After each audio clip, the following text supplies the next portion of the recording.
Оскар Вайльд.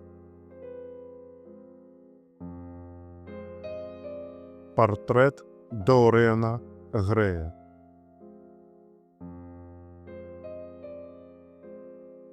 Глава 9. Наступнай раніцай, калі Доріан снедаў, прыйшоў Бэзіл Ховард. «Я рады, што застаў вас дома, Доріан», — сказаў ён. «Я заходзіў да вас учора ўвечары, але мне паведамілі, што вы ў оперы. Я гэтаму не паверыў. Я ўвесь вечар страшэнна за вас перажываў. І, прызнацца, нават баяўся, каб пасля аднаго няшчасця не здарылася яшчэ адно. Я прачытаў пра гэтую трагедыю ў газеце, калі быў у клубе, і адразу ж паехаў да вас, але, на жаль, не заспеў вас дома. Уяўляю, як вам цяжка. І ўсё ж, дзе вы былі учора? Відавочна, ездзілі да яе маці? Спачатку я таксама хацеў да яе паехаць, але пабаяўся, што буду там лішні. Няшчасная маці, бо ж гэта яе адзіная дачка. Як яна трымалася? Што казала? Адкуль я ведаю, дарагі Бэзіл? Прамармытаў Доріан Грэй, пацягваючы віно з тонкага у залатых пацерачках куфля з венецыянскага шкла. Учора я быў у оперы. Я пазнаёміўся з сястрой Гары, лэдзі Гвендален, чароўная жанчына, а паці спявала як багіня. Не трэба размаўляць пра трагічныя рэчы, Бэзіл. Калі пра нешта не казаць, значыць гэтага як бы і не было. Але варта згадаць што-небудзь, як яно тут жа набывае рэальнасць. Ну а што да маці Сібілы? У яе ёсць яшчэ сын, судзячы па ўсім, добры хлопец. Але ён не актор, а марак, ці нешта такое. Раскажыце лепш пра сябе, над чым вы зараз працуеце. Вы былі у оперы? Праказаў Бэзіл. Вы паехалі туды, ведаючы, што Сібіла Вэйн ляжыць мёртвая ў нейкай убогай каморцы?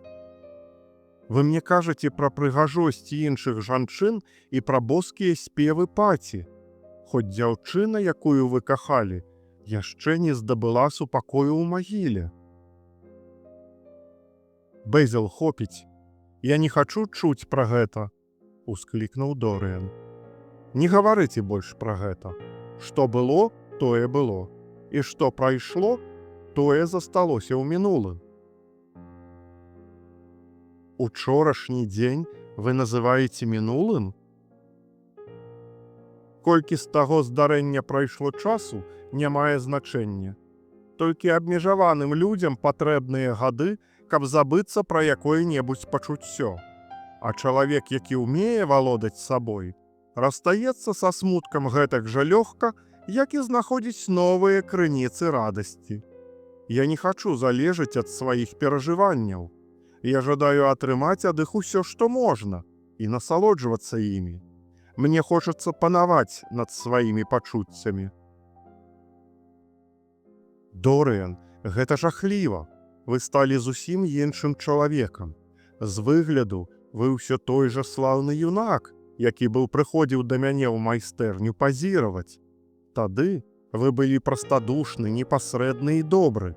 А зараз не разумею, што з вамі здарылася.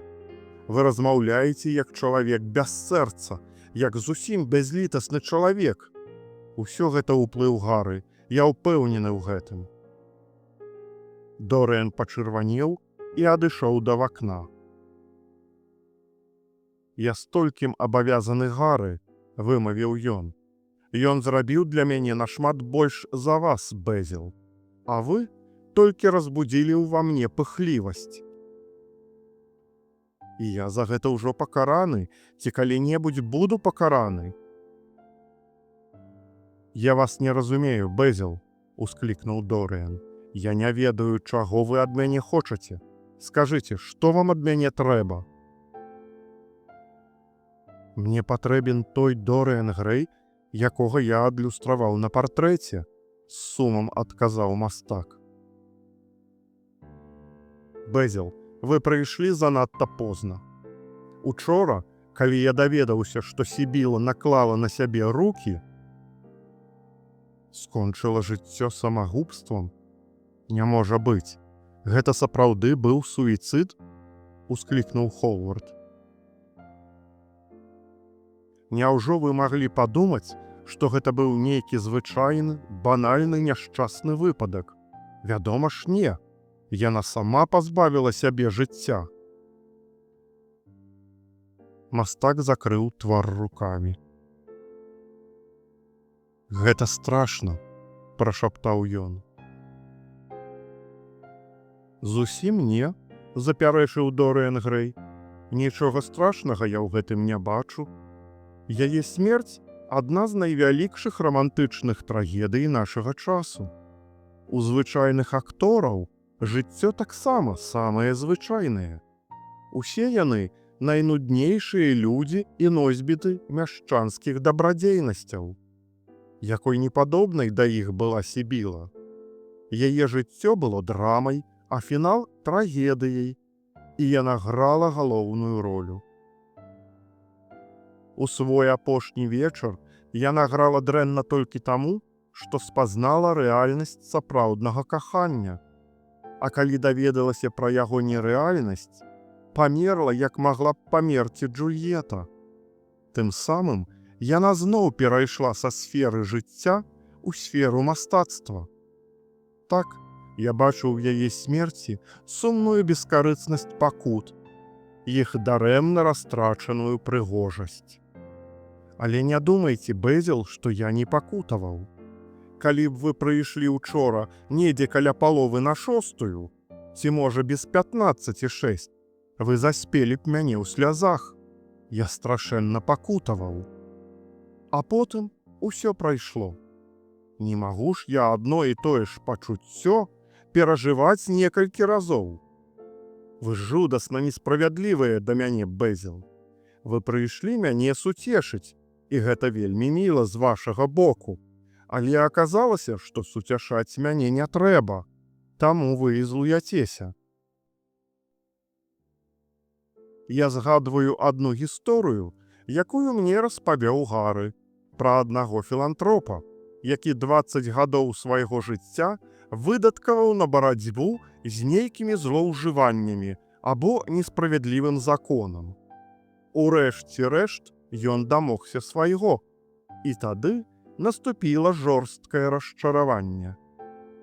Яму больш не было чаго рабіць, ён паміраў ад нудоты і з часам ператварыўся ў мізантропа. Вось так? Калі вы сапраўды жадаеце мяне суцешыць, навучыце, як хутчэй забыцца на тое, што здарылася.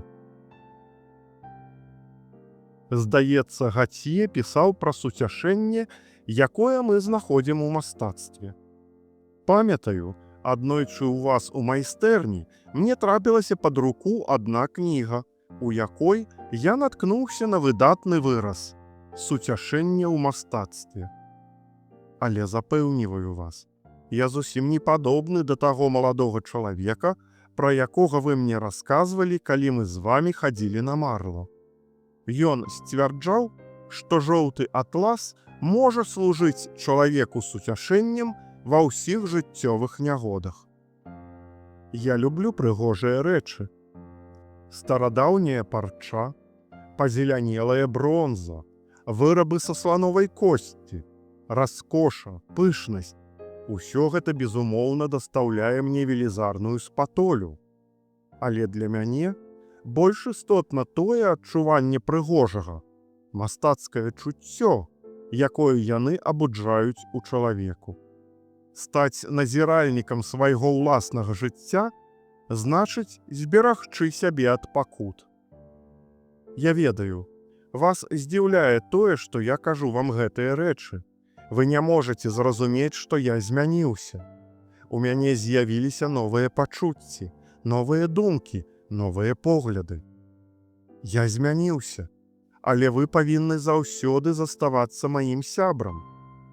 Вядома, я вельмі прывязаны да Гары, але я ведаю, што вы лепей за яго. Вы не мацней за яго, таму што занадта баіцеся жыцця, затое вы лепш. Мне заўсёды было добра ў вашай кампаніі. Бэзіл, не сварыцеся са мной. Я такі, які ёсць, і нічога з гэтым не зробіш. Холвард мімаволі быў крануты. Ён больш не адважваўся папракаць Дорыяна, і яму заставалася суцяшацца думкай, што чэрствасць яго юнага сябра – часовы настрой, які хутка зменіцца. «Ну добра, Дорыян», – сказаў ён, – «не будзем больш згадваць гэтую страшную гісторыю. Застаецца толькі спадзявацца, што ваша імя не будзе звязана з ёю. Дазнанне абставін смерці прызначана на сёння. Вас не выклікалі?» Дорыян адмоўна паківаў галавой. Такія рэчы ён лічыў вельмі вульгарнымі і непрыемнымі. «Маё прозвішча ў тэатры нікому не вядома», – адказаў ён. «Але ж дзяўчына, напэўна, яго ведала?» «Не, толькі імя. І я ўпэўнены, што яна нікому яго не называла. Яна мне не раз сказала, што ў тэатры шмат хто цікавіцца, хто я. Але на ўсе іх пытанні яна адказвала, што маё імя – чароўны прынц. Гэта так міла, праўда? Вы павінны намаляваць мне Сібілу. Мне хацелася б не толькі ўспамінаць пра некалькі пацалункаў, але часам і глядзець на яе». «Што ж, паспрабую, Дорыян, калі вам так жадаецца, але вы і самі павінны мне пазіраваць». «Больш ніколі я вам пазіраваць не буду», – спалохана выклікнуў Дорыян. Бэзіл здзіўлена паглядзеў на яго. «Як гэта разумець, Дорыян? Няўжо вам не падабаецца ваш партрэт? А дарэчы, дзе ён? Навошта вы яго засланілі экранам? Дайце мне зірнуць на яго. Прашу вас, прыбярыце гэты экран. Проста жудасна, што ваш лёкай схаваў мой твор у куце». «Лёкай тут ні пры чым. Няўжо вы думаеце, што я дазволю яму самастойна перастаўляць рэчы ў пакоях? Экран перад партрэтам паставіў я сам. У гэтым месцы надта зыркае асвятленне». «Зыркае асвятленне? Глупства! Для партрэта гэта самае прыдатнае месца. Дайце ж мне на яго зірнуць». І Холвард накіраваўся да таго кута, дзе стаяў партрэт. Крык жаху сарваўся з вуснаў Дорыяна Грэя. Кінуўшыся наўздагон за Холвардам, ён устаў паміж ім і экранам. «Бэзіл», – вымавіў ён, страшна збялеўшы, – «вы не павінны яго бачыць. Я забараняю вам гэта». «Вы жартуеце? Мне забараняецца глядзець на мой уласны твор? Гэта яшчэ чаму?» – усклікнуў Холвард са смехам. «Калі вы асмеліцеся гэта зрабіць, я больш ніколі ў жыцці не буду з вамі размаўляць. Я кажу вельмі сур'ёзна. Тлумачыць нічога не буду, але ведайце, калі вы толькі дакраняцеся да экрана, паміж намі ўсё скончана». Холвард стаяў, як громам паражоны, і здзіўлена глядзеў на Дорыяна. Ён яшчэ ніколі не бачыў яго такім. Твар юнака пабляднеў ад гневу. Ён увесь трымцеў. «Дорыян, не трэба нічога казаць». «Ды што ж гэта з вамі? Канечне ж, я не буду глядзець, калі гэта вас так хвалюе», – сказаў мастак. «І ўсё ж гэта нейкі абсурд. Не даваць мастаку глядзець на сваю ўласную карціну. Майце на ўвазе, увосень я збіраюся даслаць яе ў Парыж на выставу. І мусіць перад гэтым спатрэбіцца зноўку пакрыць яе лакам, а значыць, убачыць яе я ўсё роўна павінен». «Вы хочаце яе выставіць?» перапытаў Дорыан Грэй, адчуваючы, як халадзее ад страху. Гэта азначала, што ўвесь свет даведаецца пра яго жахлівую таямніцу, але гэта немагчыма, нешта трэба неадкладна зрабіць, каб гэтага не дапусціць. Так, у Парыжы Жорж Пэці мае намер сабраць усе мае лепшыя працы і зладзіць выставу. Адкрыецца яна ў пачатку кастрычніка. Партрэт прабудзе там не больш за месяц. Думаю, што вы зможаце на такі кароткі час абысціся без яго. І потым, калі вы трымаеце яго за экранам, значыць, не моцна яго шануеце. Дорыан Грэй правёў рукой па лбе, пакрытаму буйнымі кроплямі поту. Ён адчуваў сябе на краі пагібелі. Але ўсяго месяц таму вы былі казалі, што нізавошта на свеце яго не выставіце. Чаму вы раптам перадумалі? Вы ж былі запэўнівалі мяне, што ні ў якім разе не пашляце партрэт на выставу. Спадзяюся, вы памятаеце гэта? Дорыан раптам змоўк. Ён успомніў, як лорд Генры неяк сказаў яму: «Калі аднойчы вам заманецца вельмі дзіўна правесці 15 хвілін свайго жыцця, папрасіце Бэзіла растлумачыць, чаму ён не хоча выстаўляць ваш партрэт». Ці не значыць гэта, што і ў Бэзіла ёсць свая таямніца? Што ж, ён паспрабуе яе выведаць. «Бэзіл», – прамовіў ён, – «у кожнага з нас ёсць свой сакрэт. Адкрыйце мне ваш, і я адкрыю вам свой. Дык чаму вы не хацелі выстаўляць мой партрэт?» «Дорыан, калі я вам гэта скажу, вы будзеце смяяцца з мяне, а я б гэтага ніяк не хацеў. Калі для вас так важна, каб я ніколі больш не бачыў гэты партрэт, няхай будзе так. І калі вы жадаеце схаваць ад свету мой лепшы твор, я пярэчыць не стану. Ваша сяброўства мне даражэй за славу ці рэпутацыю». «Не, вы ўсё ж адкажыце на маё пытанне», – настойваў Дорыан. Ён больш не адчуваў страху. Яго месца заняла цікаўнасць. Ён цвёрда вырашыў выведаць у Холварда яго тайну. «Давайце прысядзем, Дорыан», – сказаў мастак. «Перш чым я пачну, адкажыце мне на адно пытанне. Вы не заўважалі ў партрэце чаго-небудзь дзіўнага? Нечага такога, што спачатку, магчыма, у вочы не кідалася, але потым раптам стала прыкметным?» «Бэзіл», – выгукнуў Дорыан з жахам, гледзячы на мастака. «Бачу, што заўважалі. Не трэба нічога казаць. Спачатку выслухайце мяне. З першай жа нашай сустрэчы я стаў нібы апантаны вамі. Вы сталі для мяне жывым увасабленнем таго нябачнага ідэалу, успамін аб якім праследуе нас, мастакоў, як дзівосны сон. Я жадаў, каб вы існавалі толькі для мяне аднаго. А калі вас не было побач, вы заўсёды прысутнічалі ў маіх карцінах. Вядома, я ніколі не казаў вам пра гэта. Вы б не зразумелі гэтага, ды я і сам не разумеў, што са мной адбываецца. Я толькі адчуваў, што бачу перад сабой саму дасканаласць. У такога роду вар'яцкіх захапленнях тоіцца вялікая небяспека. Ці то вылечыцца ад іх, што робіць чалавека спустошаным, ці то працягваць вар'яцець, што прыносіць чалавеку адны толькі пакуты. Праходзілі тыдні, а я быў усё гэтак жа захоплены вамі. Я ўжо паспеў напісаць вас у розных вобразах. І ўсе гэтыя партрэты былі такімі, якім і павінна быць мастацтва. Неўсвядомленым, ідэалістычным, безасабовым.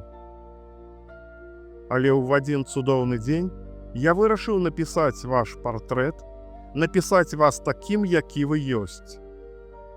Не ведаю з-за чаго, ці то з-за рэалістычнай манеры пісьма, ці то з-за абаяння вашай асобы, але калі я вас пісаў, мне здавалася, што кожны мазок, кожны слой фарбы усё больш раскрывае таямніцу маёй душы.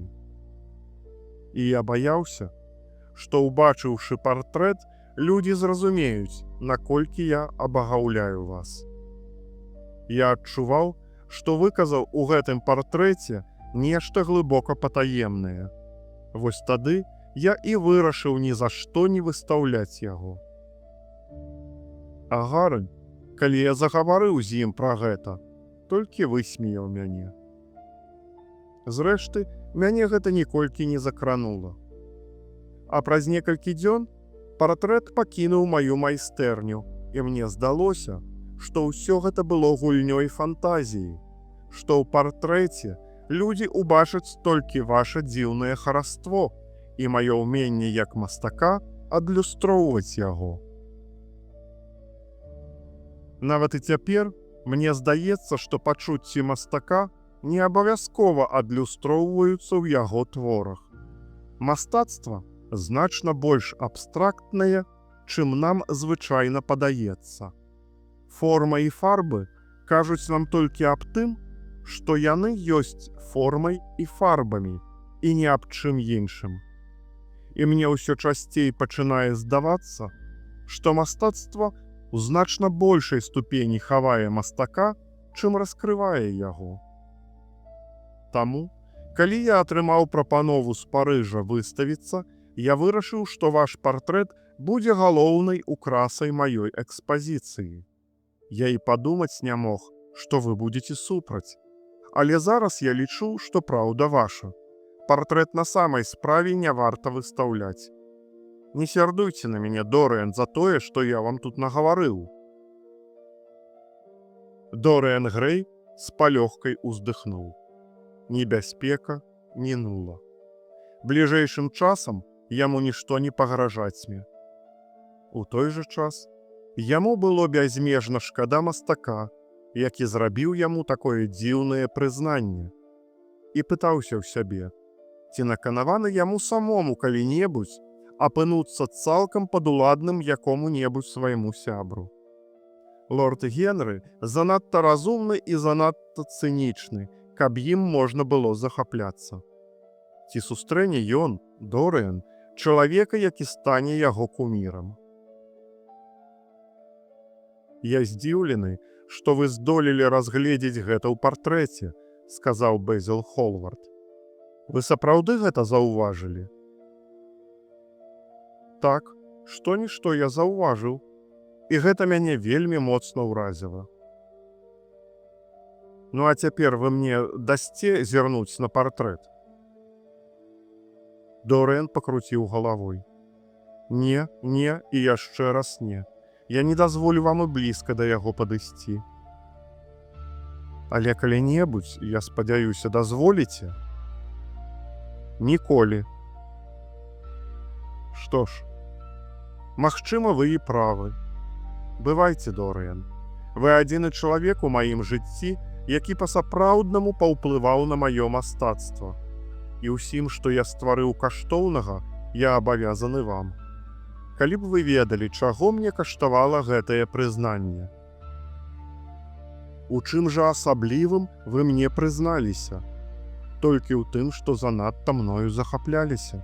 Ну, праўда, гэта ж нават не камплімент. А я і не збіраўся гаварыць вам кампліменты. Гэта, па сутнасці, была мая споведь.